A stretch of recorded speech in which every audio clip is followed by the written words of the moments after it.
Hello guys, আজ একটা তোমাদের নতুন মিনি ব্লগ নিয়ে চলে আসলাম।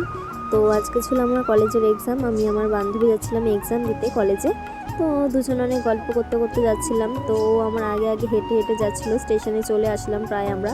তো ট্রেনে আসার পর আমরা ট্রেনে উঠে যাওয়ার পরে ও একটু আমার যে কাঁধ আছে কাঁধের মধ্যে একটু হেলান দিয়ে গল্প করছিলাম, হাসি ঠাট্টা করছিলাম। দেন আমরা কলেজে চলে আসার পর দেখো গাইস কত স্টুডেন্ট, আর আমাদের পড়েছিল এপিসি কলেজের সিট। তো আমরা আজ কলেজটা অনেকটা ঘুরেছি, মজাই লেগেছে। প্রচুর স্টুডেন্টের আজ পরীক্ষা ছিল, আমাদের এই ইয়ারের লাস্ট এটা পরীক্ষা। তো কলেজটা মোটামুটি ভালোই ছিল, আমরা অনেক এনজয় করেছি আমরা বান্ধবীরা সবাই মিলে। তো সবাই দাঁড়িয়েছিলাম আমরা, গেট এখনও খুলিনি যেহেতু। তো গেট খোলার পর আমরা সবাই যে যার মতো পরীক্ষা দিতে যাব। তো আজ অনেকটাই মজা করেছি আমরা। দেন আমাদের পরীক্ষা দিয়ে বেরোনোর পরে দেখো একটা গাইস প্লেন চলে যাচ্ছে। তো এটা কোন স্টেশন কেউ যদি জানতে পারো অবশ্যই কমেন্ট করে জানাবে। আমি আমার বান্ধবী ছিলাম দুজন একসাথে, ও আগে ছিল একটু, তো ওকে দেখানো হয়নি এই ব্লগটায়। ও আমার এখন পাশে চলে এসছে। তো দেখো এই স্টেশনে ওখান থেকে ট্রেন আসছিল ওই লাইনে।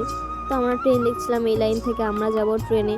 তো গাইস ট্রেন চলে আসার পর আমরা ট্রেনে উঠে গিয়ে দেখো গাইস এত বৃষ্টি পড়ছে, আমরা দুজনে তো পুরো ভিজেই গিয়েছি।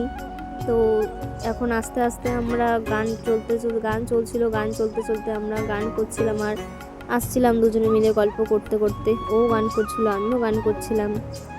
আর রাস্তায় প্রচণ্ড জল জমে গিয়েছিল, তো সেই কারণে একটু আসতে প্রবলেমই হচ্ছিলো। এই রাস্তায় তো প্রচুরই জল জমে